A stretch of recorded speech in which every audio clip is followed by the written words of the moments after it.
حضرات،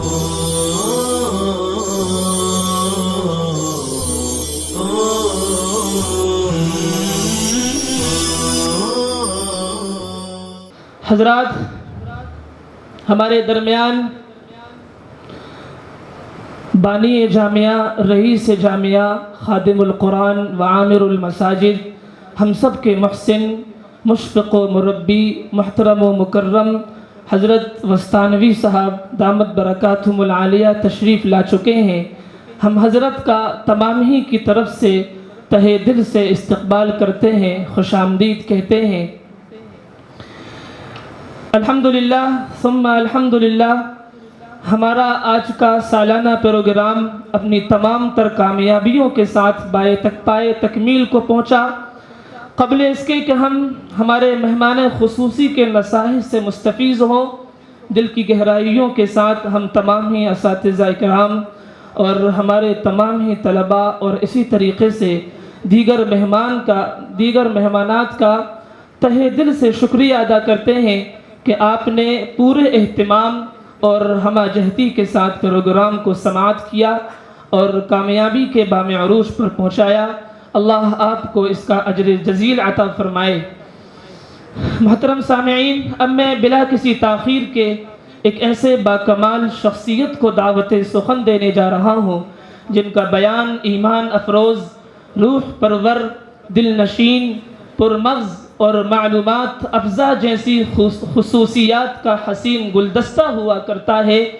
میں بڑے ہی ادب و احترام کے ساتھ دست بستہ ہمارے آج کے مہمان خصوصی، ہم سب کے مشفق و مربی، محترم و مکرم استاذ الاساتذہ حضرت استاذ محترم مدیر تنفیذی حضرت مولانا حذیفہ صاحب وستانوی حفظہ اللہ کی خدمت میں عرض گزار ہوں کہ آپ ہمیں اپنے ناصحانہ کلمات سے نوازیں۔ باہنر ہو، پر اثر ہو، قوم کے رہبر ہو تم، باہنر ہو، پر اثر ہو، قوم کے رہبر ہو تم، کہکشاں ہو، پھول ہو اور خوشبوئے عنبر ہو تم۔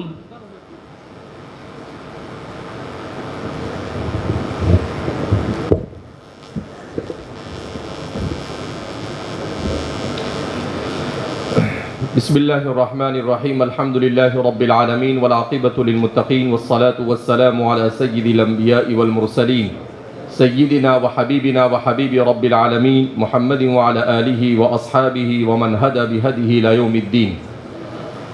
قال اللہ تبارک وتعالی فی کتابہ المجید والفرقان الحمید، فاعوذ باللہ من الشیطان الرجیم، بسم اللہ الرحمن الرحیم، وفی ذلک فلیتنافس المتنافسون۔ وقال تبارك وتعالى إن الله اشترى من المؤمنين أنفسهم وأموالهم بأن لهم الجنة۔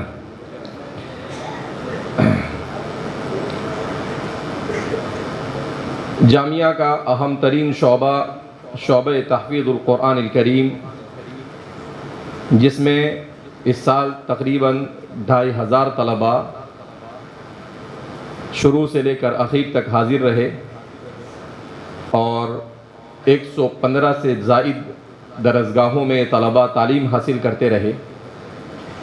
الحمدللہ اس سال لاک ڈاؤن کے بعد جو تعلیم کا سلسلہ شروع ہوا، تو چونکہ لاک ڈاؤن کے زمانے میں اساتذہ نے قرآن کریم کے اوپر اجازہ کے اعتبار سے کافی محنت کی، تو الحمدللہ اس کے اثرات ہمارے پورے شعبے پر نظر آئے، اور شعبہ حفظ میں بر صغیر کے رواج کے مطابق جو قرآن کریم کو تیزی کے ساتھ پڑھنے کا ایک رواج ہے، جو اسلام اور قرآن اور حدیث کے مزاج کے اعتبار سے درست نہیں ہے، اس کی کافی حد تک اصلاح ہوئی کہ طلباء جو بہت تیزی کے ساتھ سبق اور دور اور سبق کا پارہ سناتے تھے، اس پر بریک لگی، اور مسابقات کے ذریعے سے یہ بات سامنے آئی کہ طلباء آہستہ آہستہ قرآن کریم کی تلاوت پر صحت کے ساتھ مکمل مخارج اور صفات کی ادائیگی کے ساتھ تلاوت قرآن کریم کے عادی بنتے جا رہے ہیں۔ یتلونہ حق تلاوتہ، اس کو کہتے ہیں کہ قرآن کی ایسی تلاوت کرے جیسا کہ اس کی تلاوت کرنے کا حق ہے۔ قرآن کریم چونکہ ہم بر صغیر میں اور عجمی ممالک میں سمجھا نہیں جاتا، تو نہ سمجھنے کی وجہ سے کوشش یہ کرتے ہیں کہ سننے والا بھی یہ چاہتا ہے کہ جلدی سے سن لے اور سنانے والا بھی یہ چاہتا ہے کہ جلدی سے فارغ ہو جائے۔ رمضان المبارک میں بھی ایسی مسجد تلاش کرتے ہیں جہاں پر حافظ صاحب جلدی تراویح پوری کر دیں۔ ہمارے مولانا بنیامین صاحب ہمارے چچا زاد بھائی ہیں، انہوں نے ایک دن مجھے کہا کہ ایک جگہ پر 12 منٹ میں علم ترا سے تراویح پوری ہو جاتی ہے۔ تو میں نے کہا کہ مجھے تو سمجھ میں نہیں آتا ہے کہ 12 منٹ میں کیسے علم ترا سے تراویح ختم ہوگی۔ علم ترا سے بھی پڑھے تو کم سے کم ایک رکعت کی 1 منٹ بھی سمجھے تو 20 منٹ تو ہونی چاہیے۔ کہا نہیں ہو جاتی ہے۔ میں نے ان کی بات کو تسلیم نہیں کیا میں، تو انہوں نے کیا کیا، وہاں سے ویڈیو بھیجا، وہ کیا کہتے ہیں میسیج بھیجا، آڈیو میسیج۔ تو واقعتاً 11 منٹ اور 54 یا 44 سیکنڈ میں تراویح 20 رکعت علم ترا پوری، یعنی 12 منٹ بھی نہیں۔ اچھا وہ کیسا قرآن پڑھتے تھے امام صاحب؟ قرآن پڑھتے الحمدللہ، تو وہ صرف پہلی آیت سمجھ میں آتی تھی اور آخری آیت، بیچ میں کیا پڑھا کیا نہیں پڑھا اللہ اعلم بحقیقت الحال، کچھ پتہ نہیں چلتا تھا۔ اور ایسی ہی پوری تراویح، تو 11.5 منٹ کے اندر تراویح اور وتر پڑھ کے لوگ باہر۔ اور کہا کہ مولانا اتنا ہجوم ہوتا ہے کہ جگہ بھی نہیں ملتی ہے۔ تو میں نے کہا کہ بھائی پڑھانے والا بھی گنہگار، پڑھنے والے بھی گنہگار، ثواب نہیں ملا بلکہ سب کے سب گنہگار ہوئے۔ تو قرآن ایسے نہیں پڑھا جاتا ہے، قرآن اللہ کی کتاب ہے، اللہ کا کلام ہے۔ یتلونہ حق تلاوتہ، اس کو ایسا پڑھنا چاہیے جیسا اس کے پڑھنے کا حق ہے۔ ورتل القرآن ترتیلا ای وجودہ تجویدا، کہ قرآن کریم کو ترتیل کے ساتھ پڑھنا یہ فرض عین ہے، یعنی ہر آدمی کے لیے ضروری ہے کہ قرآن کریم کو مخارج کی ادائیگی کے ساتھ آہستہ آہستہ ٹھہر ٹھہر کر قرآن کو پڑھے۔ نبی کریم صلی اللہ علیہ وسلم، کلی بخاری شریف میں پرسوں روایت گئی کہ آپ صلی اللہ علیہ وسلم کی خدمت میں حضرت جبریل تشریف لاتے تھے رمضان المبارک میں روزانہ رات میں، اور حضرت جبریل علیہ السلام کو آپ صلی اللہ علیہ وسلم اپنا آموختہ اور دور سناتے تھے۔ تو اس سے آموختہ اور دور سننے کی بات بھی پتہ چلی، اور ساتھ میں ام المؤمنین عائشہ صدیقہ رضی اللہ تعالیٰ عنہ کی روایتوں سے پتہ چلتا ہے کہ آپ صلی اللہ علیہ وسلم قرآن کریم کی تلاوت بہت ٹھہر ٹھہر کر کرتے تھے، آہستہ آہستہ۔ یہ فاسٹ پڑھنے کا مطلب کیا ہے؟ آدمی صرف اپنے سر سے بوجھ ہٹانا چاہتا ہے، بوجھ ہٹانے کے لیے نہیں۔ قرآن کو اس لیے پڑھنا چاہیے کہ قرآن کریم کے ایک ایک حرف پر 10 نیکی ملتی ہے۔ لا اقول الف لام میم حرف ولكن الف حرف ولام حرف ومیم حرف، کہ ایک نہیں بلکہ قرآن کریم کے الف لام میم صرف آدمی پڑھتا ہے تو اس پر 30 نیکی ملتی ہے۔ الف لام میم اتنا پڑھ دیا تو کتنی نیکی ملتی ہے؟ 30 نیکی ملتی ہے۔ تو ظاہر سی بات ہے کہ قرآن کریم میں جو حروف ہے ان حروف کی تعداد 32 لاکھ سے متجاوز ہے۔ کتنے حروف ہے؟ 32 لاکھ۔ تو اگر آدمی قرآن کریم کو پڑھتا ہے تو قرآن کریم کو پڑھنے سے اس کو کتنا ثواب ملے گا؟ یعنی 32 کو آپ 10 سے ضرب دے دو، 1 لاکھ کے 10 لاکھ ہوئے، تو آپ اس کو ضرب دے دو، کتنا بڑا حساب ہوتا ہے۔ تو اتنی ساری نیکیاں حاصل کرنے کے لیے آدمی کو ٹھہر ٹھہر کر پڑھنے میں کیا حرج ہے؟ 5-10 منٹ کا فرق پڑتا ہے۔ تو ہمارے جن حفاظ طلباء نے قرآن کریم کو آہستہ آہستہ پڑھنے کی عادت ڈالی ہے، پیچھے مقتدی کھڑا رہے نہ رہے آپ اس کی پرواہ نہ کریں، آپ تراویح کو اسی انداز میں پڑھائیں۔ من سن سنتا حسنتا فلہ اجرہ واجر من عمل بہ، آپ نے اس طرح سے امت میں اگر اس رواج کو زندہ کیا کہ آہستہ آہستہ امت قرآن کو سننے لگی اور قرآن کو پڑھنے لگی، تو آپ کے بعد جتنے لوگ اس عمل کو کریں گے اس کا بھی ثواب آپ کو ملے گا۔ تو اس لیے اس سنت کو زندہ کرنے کی ضرورت ہے۔ میں ہمارے تمام حفاظ طلباء سے مؤدبانہ درخواست کروں گا کہ وہ قرآن کریم کو آہستہ آہستہ پڑھنے کے رواج کو ہمارے اس ملک میں رائج کرنے کے لیے بھرپور کوشش کریں، اور قرآن کریم کو آہستہ، جیسے آپ نے پورا سال قرآن کو سنایا ہے اسی انداز میں قرآن کریم کو پہلے دن آپ کھڑے ہو کر بیان کر کر کہہ دیں کہ بھئی قرآن کو تیزی کے ساتھ پڑھنا، جس سے الفاظ اور حروف اور مخارج ادا نہ ہو، اس سے پڑھنے والا بھی گنہگار ہوتا ہے اور سننے والا بھی گنہگار ہوتا ہے۔ تو ہم 1 گھنٹہ پون گھنٹہ تراویح میں کھڑے ہوں اور اس کے بعد ثواب نہ ملے، گناہ ہو، اس لیے ہم آپ کے سامنے قرآن آہستہ آہستہ پڑھیں گے، آپ بھی سنیے، ہم بھی سنیں گے، جتنی دیر ہم رہیں گے 10 منٹ کا 15 منٹ کا فرق پڑے گا، لیکن انشاءاللہ آپ کو بھی خوب اجر ملے گا اور مجھے بھی خوب اجر ملے گا۔ تو اس طرح سے لوگوں کا ذہن بن جائے گا۔ تو امید ہے کہ آپ اس پر عمل کریں گے نا انشاءاللہ۔ پوری زندگی قرآن کو اسی طریقے سے پڑھنے کا عادی بننا چاہیے۔ اللہ رب العزت ہم سب کو قرآن کریم کی قدر کرنے کی توفیق مرحمت فرمائے۔ قرآن کریم اور دیگر علمی سلسلے میں جامعہ کی ایک پالیسی ہے، والد صاحب نے شروع سے اس نظام کو بنایا ہے کہ بھئی طلباء کو مار پیٹ نہ کی جائے، اور طلباء کو اس طرح سے اپنے تعلیم میں مشغول رکھا جائے کہ طلباء خوشی سے اپنے مشغلے میں لگے رہے۔ تو اس کے لیے جامعہ سال کے اخیر میں ہر شعبے میں مختلف پروگرام کرتا ہے، تقریری مسابقات کرواتا ہے، نحو و صرف وغیرہ کے مسابقات ہمارے درجات کتب میں ہوتے ہیں، اسی طریقے سے درجات حفظ میں قرآن کے مسابقات ہوتے ہیں۔ پہلے 5 پاروں کے 6 مسابقے ہوتے تھے، مگر اس سال 10 پاروں کے 3 مسابقے رکھے گئے، اور ہر حافظ کو اس میں شریک ہونا ضروری ہے، اور سند کو حاصل کرنے کے لیے ان 3 مسابقات میں کم سے کم کامیابی اور 50 نمبر کا حاصل کرنا ضروری ہے، اور پھر اس کے بعد اس پر انعام دیا جاتا ہے۔ تو یہ انعام کا مقصد یہی ہے کہ آپ کا تعاون اور مدد بھی ہو جاوے، آپ کے والدین کی بھی مدد ہو جائے، اور ساتھ ساتھ میں آپ کو حوصلہ ہو۔ اور اللہ نے انسان کو بنایا ایسا ہے کہ وہ کچھ بھی کرتا ہے تو وہ انعام کی توقع رکھتا ہے۔ اسی لیے میں نے قرآن کریم کی آیت پڑھی، ان اللہ اشتری من المؤمنین انفسهم واموالهم بان لهم الجنہ، کہ تم دنیا میں اگر مومن نیکی کرے گا تو اس کو انعام کے بدلے میں جنت دی جائے گی۔ تو جنت بھی کیا ہے؟ انعام ہے۔ تو اس لیے اچھائی کا بدلہ اچھا اور برائی کا بدلہ برا، یہ اللہ کا نظام ہے۔ تو سنت اللہ یہ ہے کہ جہاں پر اچھی چیزوں کو رواج دینا ہو وہاں پر انعام بھی ایک سنت اللہ ہے۔ اللہ کے رسول صلی اللہ علیہ وسلم سے بھی اس کا ثبوت ملتا ہے۔ تو جامعہ بھی اسی کے پیش نظر اپنے طلباء میں علمی ذوق کو برقرار رکھنے کے لیے انعامات کا اعلان کرتا رہتا ہے۔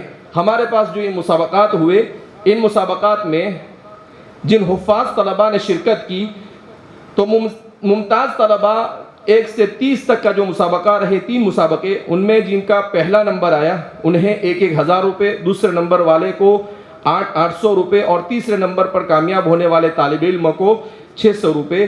ایسے 110 طلباء ہیں جو انشاءاللہ اس انعام کو حاصل کریں گے۔ اسی طریقے سے جن تمام حفاظ طلباء نے تمام مسابقات میں شرکت کی، ان تمام طلباء کو جامعہ کی طرف سے عمومی انعام کے طور پر 100 روپے دیے جاتے ہیں، اور 1,000 روپے ان کو ان کے حفظ کے اوپر انعام دیے جاتے ہیں، وہ اس طرح سے 1100 روپے دیے جاتے ہیں۔ اسی طریقے سے جن اساتذہ کے طلباء ان 1 سے 30 کے مسابقے میں کامیاب ہوئے، ایسے 52 اساتذہ ہیں، ان اساتذہ کو تقریباً 11,000 کا انعام دیا جائے گا۔ اور جید جدہ میں جو طلباء 125 طلباء شریک ہوئے، ان طلباء کو ہر شریک ہونے والے کو 2,000 روپے کا انعام، اور جید جدہ میں کامیاب ہونے والے میں اس مرتبہ 10 فروعات میں جید جدہ کے طلباء کو تقسیم کیا گیا تھا۔ تو ان میں یہ نظام بنایا گیا کہ جن طلباء کے 97 سے لے کر 100% آئے ہیں، نمبرات آئے ہیں، ایسے طلباء کو پہلی پوزیشن کا انعام دیا جائے گا، اور وہ ہے ان کا انعام 7,000 روپے۔ اور دوسرا جن کے 93 سے لے کر 96 نمبرات آئے ہیں، ایسے جو طلباء ہیں 9 ہیں، انہیں انعام دیا جائے گا 6,500۔ اور جو طلباء 90 سے 92% لائے ہیں، ایسے 14 طلباء ہیں جن کو 6,000 روپے انعام دیا جائے گا۔ اسی طریقے سے ہمارے ان جانے والے طلباء کو کرایہ وغیرہ دیا جاتا ہے۔ جدہ میں جو طلبہ کامیاب ہوئے ان کے اساتذہ کو 500 روپے دیے جاتے ہیں. تو اس طرح سے حفظ میں یہ کل تقریباً 14 لاکھ روپے کا انعام حفظ کے طلبہ اور اساتذہ میں تقسیم ہوگا انشاءاللہ. تو والد صاحب کہتے ہیں کہ بھائی طلبہ کو انعام دینے میں ہمیں کوئی کسر کرنی نہیں, کچھ کم نہیں, زیادہ کر سکتے ہیں تو کریں لیکن کم نہیں کرنا ہے. تو الحمدللہ یہ والد صاحب کی فکر ہے جس کی وجہ سے ہم نے تو پورے جامعہ میں درجات حفظ, درجات کتب اور درجات دینیات ان تمام میں 30 لاکھ روپے کا انعامات دیے جائیں گے اس سال. بہرحال تو اس کا مقصد یہی ہے کہ آپ اپنی تعلیم میں مشغول رہیں. آپ کو جو انعام ملے گا اس انعام کو آپ اپنے غریب والدین کو مدد کے طور پر دیں, اس سے موبائل نہ خریدیں. یہ موبائل آپ کی زندگی کو برباد کر دے گا. اس لیے برائے کرم جو بھی آپ کو ملے, آپ کے والدین سب پریشان ہیں, آپ سب جانتے ہیں حالات کی وجہ سے, تو آپ ان کی مدد کرنے کی کوشش کریں. اور یہاں سے چھٹیوں میں جائیں, ابھی جتنے دن بچے ہوئے ہیں اخلاق کے ساتھ, محنت اور جد و جہد کے ساتھ ان کو اللہ کے سامنے, جیسا کہ کہا گیا اس سے قبل میں نے آپ سے کہا کہ بھئی تہجد کس نے تہجد پڑھنا شروع کیا بھائی؟ اچھا ماشاءاللہ, اکثر پڑھنے لگے, بالکل پکا. تو ایسے ہی آپ تہجد پڑھتے رہیں, کوشش کریں کہ گھر پر جا کر بھی پڑھیں. ایسا نہیں کہ یہاں سے مدرسے سے گئے تو ٹوپی رکھ دیا جیب میں اور نماز بھی غائب. نہیں, ہم کو نماز پڑھنی ہے, کس کے لیے پڑھنی ہے؟ اللہ کے لیے. تو اللہ عقل کنواں میں بھی ہے اور اللہ گھر پر بھی ہے. ایسا نہیں کہ اللہ یہاں ہے اور وہاں نہیں ہے. تو آپ ہمارے لیے, انتظامیہ کے لیے, استاد کے لیے ڈر سے نماز نہ پڑھے, اپنے شوق سے نماز پڑھے. تو ہمارے تمام طلباء یہ نیت کر جائے کہ انشاءاللہ پوری چھٹی کے 2 مہینے میں ایک بھی نماز آپ کی جماعت سے نہیں چھوٹے گی اور قضا نہیں ہوگی انشاءاللہ. پکا وعدہ. اور قرآن کی تلاوت بھی کریں گے. بہت سارے طلباء گھر جاتے ہیں تو اور پھر اس کے بعد رمضان کے بعد آنے کے بعد مہینے 2 مہینے آپ کے دور میں چلے جاتے ہیں.